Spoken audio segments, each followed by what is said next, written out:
اللہ تعالیٰ یہ ساری منطق، یہ سارا فلسفہ نہیں بیان کر سکتے تھے؟ یہ صاف معلوم ہوتا ہے کہ یہ اصل میں بدذوقی ہے۔ اللہ تعالیٰ جن حقائق کو منوانا چاہتے ہیں ان کے لیے انسان کی فطرت میں انہوں نے قبولیت کا بے پناہ جذبہ رکھا ہے، اس کو بیدار کرنا یہ اصل دعوت ہے۔ اصل میں یہ ہمارے ہاں کے جو بے روح مناظرے پیدا ہوئے ہیں، یہ جو علماء کے اندر دوسروں کے استخفاف کا ذوق پیدا ہوا ہے، یہ جو اس طرح کی بحثیں کر کے لوگوں کو الجھانے کے طریقے وجود میں آئے ہیں، یہ اسی ذہنیت سے آئے۔ اچھا، یعنی اگر ایک آدمی بیدار ہے، غفلت میں نہیں ہے، تو یہ جو تم درخت دیکھتے ہو اس کا ایک ایک پتا، یہ جانتے ہو کیا ہے؟ معرفت کردگار۔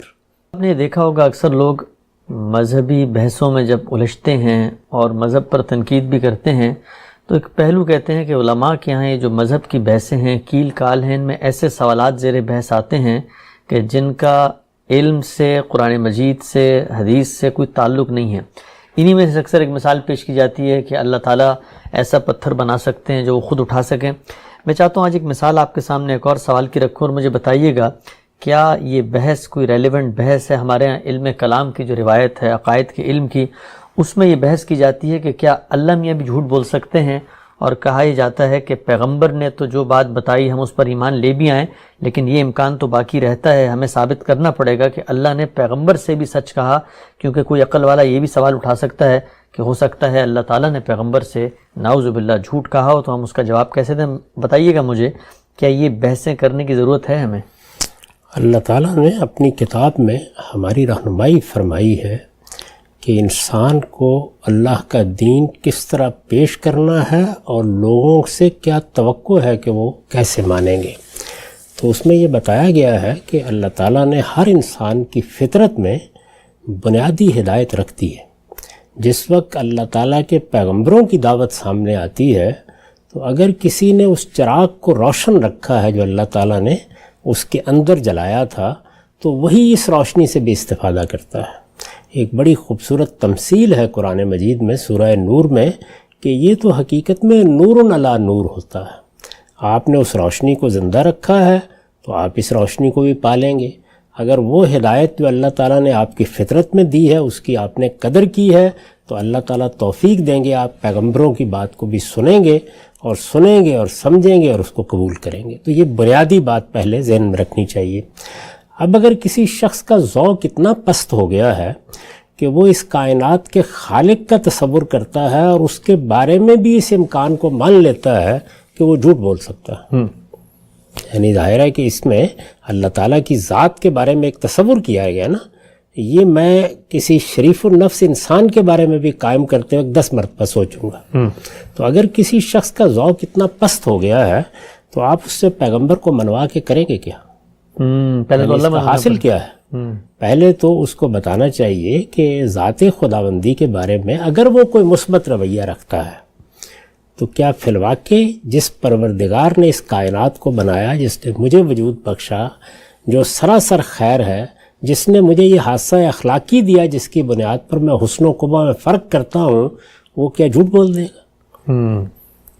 مجھے یاد ہے کہ ایک مرتبہ ہم لوگ ایک باغ میں سیر کر رہے تھے تو وہاں دور سے دیکھا وہ گلاب کا پودا تھا، اس کے کسی پتے پر کسی پرندے نے بیٹ کی تھی سرخ رنگ کی، تو بظاہر ایسے لگتا تھا کہ یہ پھول ہے، یہ پتی ہے اس کی۔ تو آدمی اس غلط فہمی میں مبتلا ہو سکتا ہے، لیکن کیا واقعی ہم پرندے کی بیٹ میں اور گلاب کے پھول میں فرق نہیں کر سکتے؟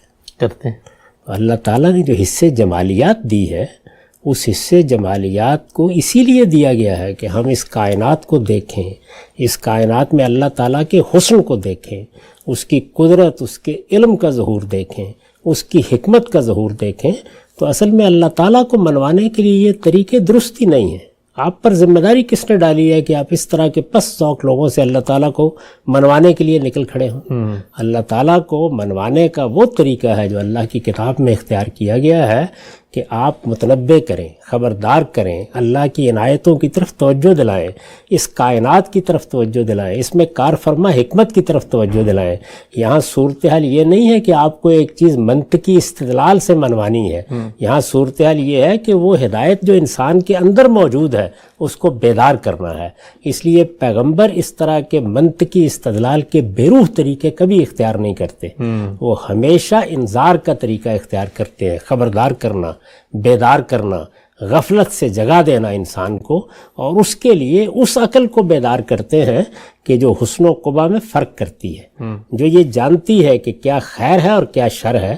اس کو دین کی دعوت کا صحیح طریقہ کہا جاتا ہے۔ تو ہمارے ہاں اس طرح کی بحثوں سے لوگ حظ اٹھاتے ہیں اور یہ خیال کرتے ہیں کہ اس سے ہم کسی دوسرے کو چت کر دیں گے۔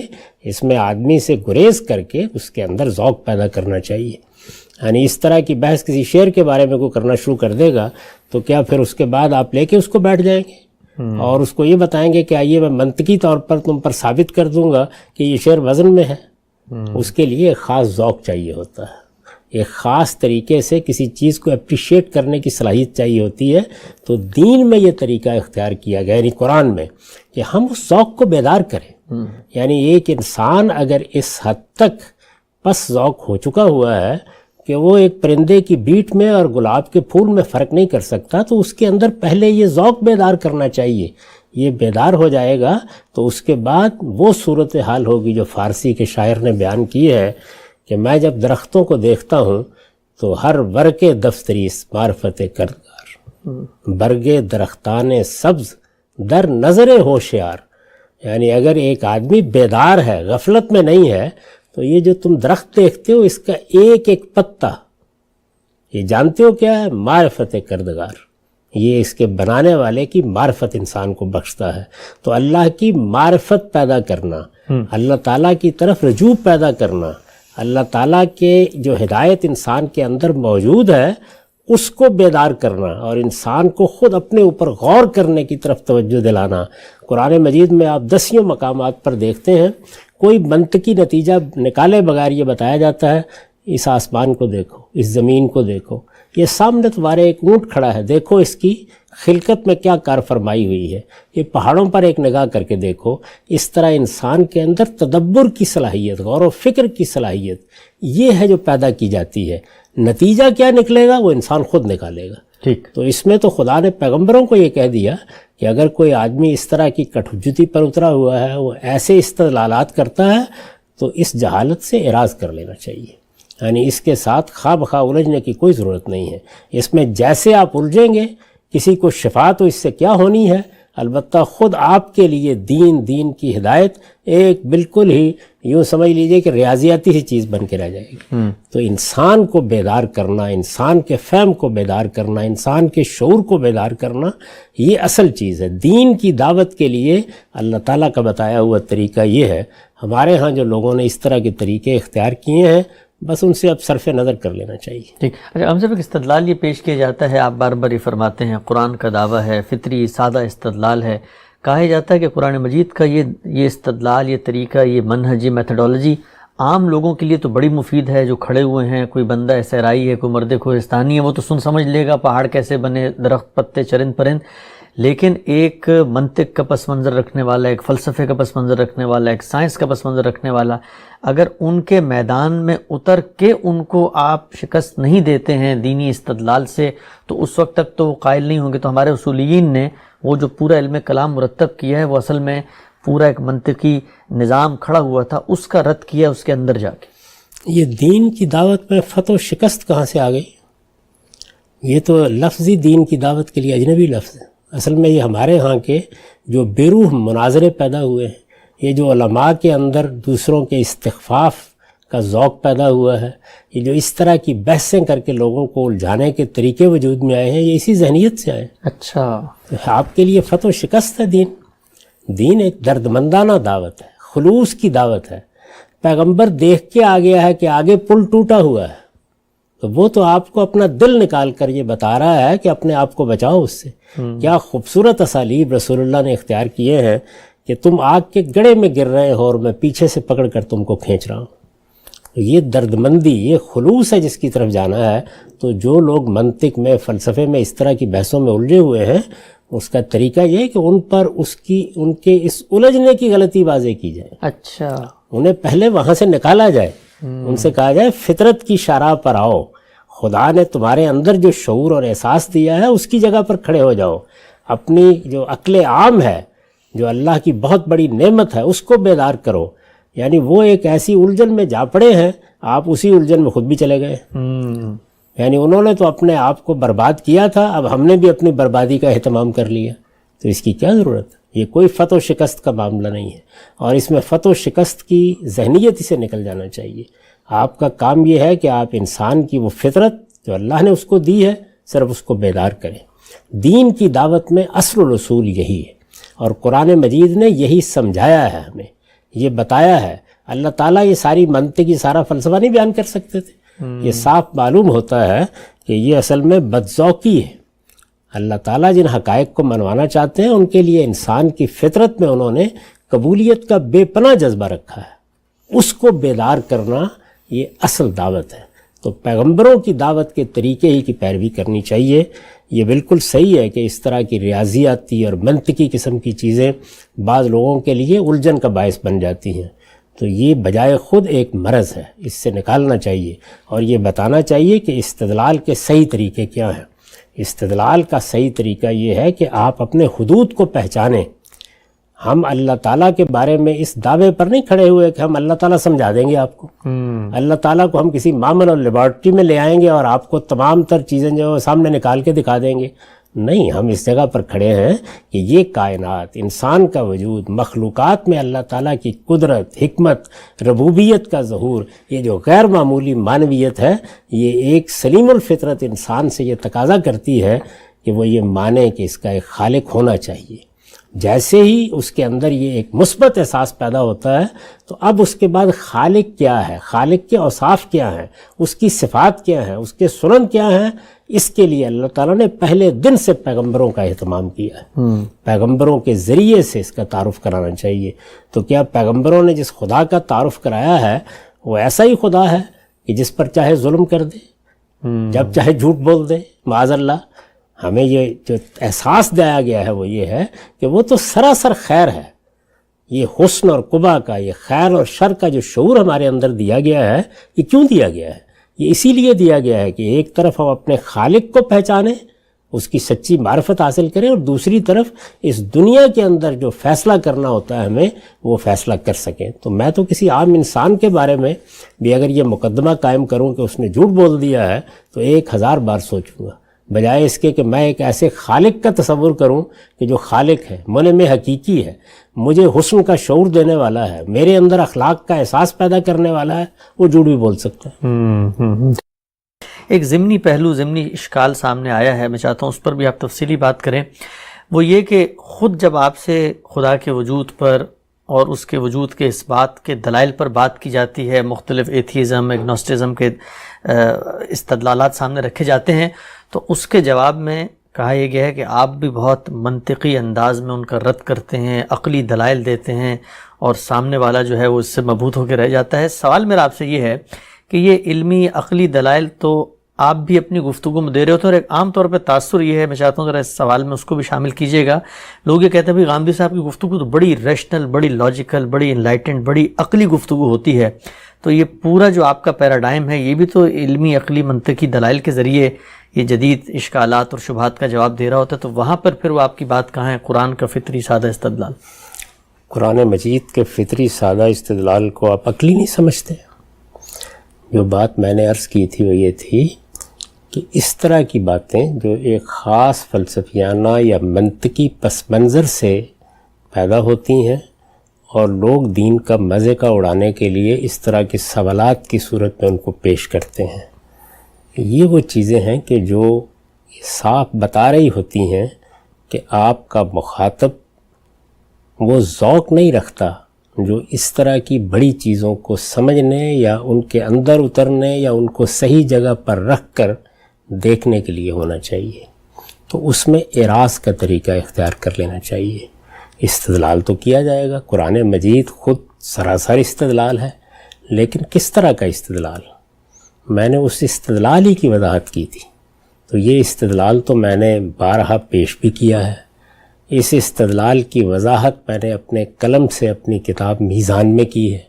آپ اگر میری کتاب میزان میں اللہ پر ایمان کا باب نکالیں تو اس میں نے یہ بتایا ہے کہ اللہ تعالیٰ نے خود اپنے وجود پر کیا استدلال کیا ہے. تو وہ استدلال ہے جس کو میں کہتا ہوں فطری استدلال. وہ استدلال جو عقل عام کے مقدمات پر مبنی ہے. ظاہر ہے کہ اللہ تعالیٰ کی ذات کی طرف جب ہم توجہ دلاتے ہیں اور یہ کہتے ہیں کہ اس دنیا کو دیکھو، اس کائنات کا مطالعہ کرو، اپنے وجود پر ایک نگاہ ڈالو، مخلوقات میں اللہ تعالیٰ کی قدرت اور حکمت کا ظہور جس طرح سے ہوا ہے اس کو سمجھو، تو یہ کیا استدلال ہی کر رہے ہوتے ہیں؟ تو میں استدلال کے طریقے پر گفتگو کر رہا تھا. یعنی یہ تو میں نے کبھی نہیں کہا کہ آپ بے سوچے سمجھے دین کے مقدمات کو مان لیں. یہ بتایا تھا کہ قرآن مجید میں ہمیں مذہب میں یا مذہبی معاملات میں استدلال کا طریقہ کیا بتایا ہے.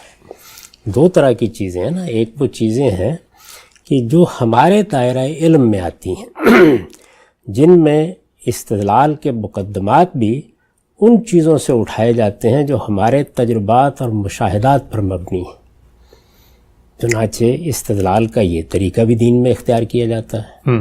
مثال کے طور پر کچھ چیزیں دین میں ممنوع قرار دی گئی ہیں. وہ چیزیں ہیں کہ جن کی ممانعت کیوں ہوئی ہے، اس کا باعث کیا ہے، اس کے لیے تجرباتی یا مشاہداتی استدلال پیش کیا جا سکتا ہے تو کرنا چاہیے. کچھ چیزیں وہ ہیں کہ جن کا تعلق عالم غیب سے ہے، یعنی اس دنیا سے ہے جس کو ہم دیکھ نہیں سکتے، تجربے میں نہیں لا سکتے، مشاہدہ نہیں کر سکتے. ظاہر ہے کہ ذات خداوندی کا معاملہ بھی یہی ہے.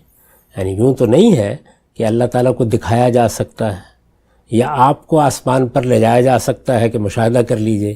تو یہاں استنباطی استدلال ہوگا. استنباطی استدلال قرآن نے ذات باری کے بارے میں کرنے کا طریقہ کیا بتایا ہے. وہ طریقہ وہ نہیں ہے جو ہمارے ہاں متکلمین نے اختیار کیا ہے یا منطقی ذہن رکھنے والے لوگ اس کو اختیار کرتے ہیں. اس پر میں ظاہر ہے کوئی تفصیلی گفتگو اس وقت نہیں کر رہا تھا. ایک سوال آپ نے کیا، اس کا میں نے اجمال سے جواب دیا. اصل میں قدیم فلسفے نے بعض مقدمات اور بعض مفروضات پیدا کر دیے تھے. اگر آپ غور کر کے دیکھیں تو جدید سائنس ان سب کو رد کر چکی ہے. اچھا، وہ اصل میں کس چیز پر مبنی تھے؟ نہ وہ تجربے پر مبنی تھے نہ مشاہدے پر مبنی تھے. مثلا افلاطون کے نظریہ امثالی کو دیکھ لیجئے، ارسطو نے اس کا انکار کر دیا اس کے فوراً بعد، اور یہ بتا دیا کہ یہاں ایک ذہنی عالم کو حقیقی عالم فرض کر لیا گیا ہے. پورے فلسفے کی ما بعد طبیعت پر اگر ایک لفظ میں تبصرہ کیا جائے تو وہ یہی ہے. یعنی اس میں بعض ذہنی عالم یا ذہنی احوال ہیں کہ جن کو حقیقی سمجھ لیا گیا ہے اور ان کے درمیان ایسا منطقی ربط پیدا کر دیا گیا ہے جس طرح کا منطقی ربط بعض موقعوں کے اوپر ایک فکشن لکھنے والا پیدا کر دیتا ہے. یعنی وہ کیا کرتا ہے، وہ احوال بھی ذہن سے تخلیق کرتا ہے، وہ پلاٹ بھی ذہن میں بناتا ہے، وہ اس کے لیے کردار بھی ذہن کے اندر سے لاتا ہے، اور پھر ان کے باہمی ربط کو اس طریقے سے قائم کر دیتا ہے کہ ہم ایک ناول پڑھ رہے ہوتے ہیں یا ایک افسانہ پڑھ رہے ہوتے ہیں تو خیال کرتے ہیں کہ ہم حقیقی کرداروں میں جی رہے ہیں. تو فلسفے کی بعد طبیعت، جس کو بعد میں ہمارے ہاں ارباب تصوف نے بھی اختیار کر لیا، وہ اصلاً اسی طرح کے تخیلاتی استدلال پر مبنی تھی. تخیل کی ذرا وضاحت کیجیے. یعنی وہ چیزیں کہ جو نہ آپ کے تجربے میں آتی ہیں نہ مشاہدے میں آتی ہیں، ایک ذہنی دنیا آپ بنا لیتے ہیں. ساری شاعری اسی کی بنیاد پر ہوتی ہے. تخیل میں بڑا حسن ہے لیکن شاعری کے لیے، حقائق کی دریافت کے لیے نہیں. تو یہ طریقہ جب اختیار کیا گیا تو اس میں اس طرح کے منطقی سوالات بھی پیدا کر لیے گئے. یعنی اب اللہ تعالیٰ کی قدرت متعین کرنی ہے، اب اللہ کے علم کی تعین کرنی ہے، اب زمان و مکان سے ماورا ایک ہستی کو زمان و مکان سے متعلق یا غیر متعلق ثابت کرنا ہے. تو اس طرح کی جتنی چیزیں ہیں ان کے بارے میں نے بارہا یہ توجہ دلائی ہے کہ اس میں ایاز قدر خود بشناس. قرآن مجید نے بڑی عمدہ تعلیم دی ہے. ایک بہت اہم مسئلے کے اوپر جب لوگوں نے سوال کیا ہے تو اس سوال کا ایک اجمالی جواب دے کے یہ کہا کہ وَمَا أُوتِيتُم مِّنَ الْعِلْمِ إِلَّا قَلِيلًا. یعنی مذہب کا دعویٰ یہ نہیں ہے یا مذہب کی دعوت بھی یہ نہیں ہے کہ ہم آئیے آپ کو اللہ تعالیٰ دکھا دیں گے، اللہ تعالیٰ آپ کا تجربہ بن جائے گا، آپ آئے ہمارے پاس تو ہم آپ کو اللہ تعالیٰ کی کچھ صفات کا یا کسی چیز کا مشاہدہ عالم بالا میں جا کر کرانے کی صلاحیت رکھتے ہیں، یا ہم آپ کو اللہ تعالیٰ کی ذات کو لفظوں میں آپ کے سامنے تصویر بنا کے پیش کر سکتے ہیں۔ ان میں سے کوئی بات بھی نہیں، بلکہ قرآن مجید میں صاف صاف بتا دیا گیا ہے کہ اس جیسی کوئی شے نہیں ہے، اور جب کوئی چیز اس جیسی ہے ہی نہیں، لیس کمثلہ شیء، تو آپ تمثیل کا انداز ہی کیسے اختیار کریں گے؟ اور تمثیل یا قیاس کے بغیر آپ کسی چیز کو جو تجربے اور مشاہدے میں نہیں آتی بیان کس طرح سے کریں گے؟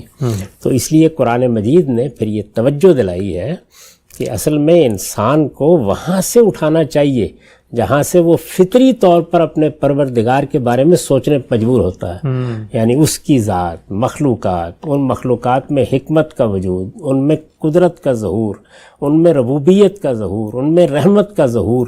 جس وقت انسان اس عالم کو دیکھتا ہے تو جتنا گہرا اترتا چلا جاتا ہے وہ پکار اٹھتا ہے کہ اس کا ایک خالق ہونا چاہیے۔ یہاں یہ نہیں ہے کہ خالق ہے، خالق ہونا چاہیے۔ پھر اس کے بعد پیغمبروں کی دعوت اس کے سامنے آتی ہے، اور یہ کہ اللہ کا تعارف کیا ہے، اللہ تعالیٰ کی قدرت کیا ہے، اس کا علم کیا ہے، وہ بندوں کے ساتھ معاملہ کیا کرتا ہے، اس میں ہمارے پاس کوئی عقلی لحاظ سے جاننے کا ذریعہ ہی نہیں ہے۔ اس میں انبیاء تعلیم دیتے ہیں، وہ آ کے تعارف کراتے ہیں۔ تو میں نے یہ عرض کیا تھا کہ یہ طریقہ اختیار کرنا چاہیے۔ استدلال تو میں شب و روز کرتا ہوں اور بہت سے معاملات میں کرتا ہوں، لیکن استدلال کا طریقہ کیا؟ یہ بالکل ویسی بات ہے جیسے ایک زمانے تک لوگوں نے یہ بحث کی کہ آئیے وحی کو عقل سے ثابت کریں۔ یہ کیسے ہوگی؟ ایک تجربہ ہوتا ہے پیغمبر کو، اللہ تعالیٰ اپنے بندے کے ساتھ کسی بندے کا انتخاب کر کے رابطہ پیدا کرتے ہیں۔ جس طریقے سے ہمارے لیے ایک چیز بالکل مشاہدہ بن جاتی ہے، اس کے لیے بہت سی آیات مشاہدہ بن جاتی ہیں۔ ان میں سے کون سی چیز ہے کہ جو پیغمبر ہمیں دکھا دیتا ہے؟ کوئی چیز بھی نہیں ہوتی۔ تو ہم کیا دیکھتے ہیں؟ ہم پیغمبر کی آواز سنتے ہیں، ہم پیغمبر کا کلام سنتے ہیں، ہم پیغمبر کی سیرت دیکھتے ہیں، ہم پیغمبر کی زبان سے جو دین کی ہدایت صادر ہوتی ہے وہ دیکھتے ہیں۔ اس سب کو دیکھنے کے بعد شخصیت، ذات، سیرت، کردار، علم جو اس سے صادر ہو رہا ہوتا ہے وہ اتنا غیر معمولی، اتنا محیر العقول ہوتا ہے کہ وہ مجبور کر دیتا ہے یہ ماننے کے لیے علم و عقل کی روشنی میں کہ یہ اللہ کی طرف سے بات کر رہا ہے۔ جب یہ بات طے ہو جاتی ہے تو وہی بات کہ روح آواز پیغمبر معجزاست، اس کے بعد پھر ظاہر ہے کہ وہ اللہ تعالیٰ کی تعلیم پیش کرتا ہے، تو اس میں یہ بتاتا ہے کہ مجھ تک وحی آتی ہے، اس میں یہ بھی بتاتا ہے کہ میں نے فرشتوں کو دیکھا ہے۔ ان میں سے کسی چیز کے اوپر بھی کوئی منطقی استدلال قائم کرنے کی ضرورت نہیں ہوتی۔ البتہ یہ سادہ حقیقت ہر آدمی کو سمجھائی جاتی ہے کہ جب اللہ تعالیٰ نے ایک بندے کا انتخاب کر لیا ہے اور یہ بتا دیا ہے کہ میں اس کائنات کا خالق ہوں، تو اب جو اطلاع بھی اللہ تعالیٰ دیں وہ اللہ کی قدرت سے تو بعید نہیں۔ اگر اس نے مجھے بنایا ہے اور ہزاروں لاکھوں مخلوقات بنائی ہیں اور وہ یہ بتاتا ہے کہ میں نے ایک مخلوق جن بھی بنا رکھی ہے، میں نے ایک مخلوق فرشتے بھی بنا رکھی ہے، وہ یہ بتاتا ہے کہ میرے فرشتوں کو یہ قوتیں دی گئی ہیں، وہ یہ بتاتا ہے کہ جنات کو میں نے اس طرح سے تخلیق کیا ہے، تو اس کو نہ ماننے کی وجہ کیا ہے؟ لیکن اگر یہاں استدلال کا یہ طریقہ اختیار کیا جائے کہ منطق کی بساط پر مجھے جن ثابت کرنے ہیں، تو یہ غلط طریقہ ہوگا۔ ہمارے ہاں بدقسمتی سے یہ طریقے اختیار کیے گئے، اس میں پھر ظاہر ہے کہ سوائے اس کے کیا ہوتا ہے کہ آپ مخاطب کو خاموش کرنے کے لیے کچھ منطقی نوعیت کے اسی طرح کی چیزتان ایجاد کرتے چلے جاتے ہیں۔ یہی وجہ ہے کہ یہ چیزیں بے معنی اور بے روح ہو کر تاریخ کی نظر ہو گئیں، اب کہیں آپ کو نظر نہیں آتی، ورنہ تو زندہ حقائق کے طور پر زیر بحث ہونی چاہیے تھی۔ زندہ حقیقت کے طور پر کیا چیز زیر بحث ہے؟ وہی قرآن کا فطری استدلال، وہ آپ کے باطن کی طرف آپ کو توجہ دلاتا ہے، وہ آپ کو عہد الست کی داستان سناتا ہے، وہ اس کی یاد یہ کہتا ہے کہ تمہارے اندر اگرچہ محو کر دی گئی ہے لیکن اس کے آثار تم اپنے پورے وجود میں پاتے ہو، تو ان آثار میں ہاتھ پکڑ کر آپ کو ساتھ لے جاتا ہے، مخلوقات پر آپ کی نگاہ اٹھا کے کہتا ہے دیکھو انہوں، اسی طریقے سے کائنات کو کہتا ہے کہ دیکھو۔ ایک ایک چیز آپ قرآن مجید میں دیکھیں تو استنباطی استدلال یا عقلی استدلال کا بے مثال نمونہ ہمارے سامنے پیش کرتا ہے۔ یہ استدلال نفسی بھی ہے، یہ استنباطی بھی ہے، اور پھر اس کے بعد پیغمبر کی ذات سے جب دینونت کا ظہور ہوتا ہے تو ایک درجے میں حصی بھی بن جاتا ہے۔ تو یہ استدلال ہے جس کی میں نے وضاحت بھی کی ہے، جس پر میں نے گفتگو بھی کی ہے، جس کو میں نے اپنی کتاب میزان میں بھی بیان کیا ہے۔ اس میں یا میری گفتگوؤں میں کس جگہ پر اس طرح کے معاملات کو میں نے متکلمین کے طریقے پر بیان کیا ہے کہ اللہ تعالیٰ جھوٹ بول سکتے ہیں یا نہیں بول سکتے؟ ٹھیک ہے، ہم سب بہت ہی تفصیل سے آپ نے اظہار خیال کی۔ آخری چند سیکنڈ میں چاہتا ہوں ایک کمنٹ آپ سے اس سے لے لوں۔